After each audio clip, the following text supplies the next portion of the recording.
ఒకసారి రోడ్ల మీద నుంచి బయటకు వద్దామంటే కొన్నిసార్లు సెక్యూరిటీ సిబ్బంది అధికారులు కూడా మాకు ఇబ్బంది అవుతుందని.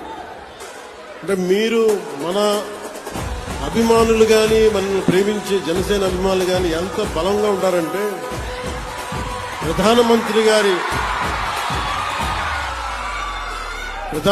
గారి ఎస్పీజీ గ్రూప్ కూడా ప్రధానమంత్రి భద్రతా వ్యవహారాలని పర్యవేక్షించే ఎస్పీజీ వాళ్ళు కూడా నాకేం చెప్తారంటే మీ వాళ్ళతో మేము పడలేం. ప్రధానమంత్రి గారికి మేము ఏ పర్యటనకు తీసుకెళ్ళినా మేము కాశ్మీర్లో పర్యటన పెట్టుకున్నా మాకు బాగా ఇబ్బంది ఉండదు, మాకు భయం ఉండదు. కానీ మేము మీరున్న సభలకి రావాలి, మీ జనంతో రావాలి అంటే మేము దాన్ని మీ ఉత్సాహాన్ని ఎలా ఆపాలో తెలియట్లేదు మాకు.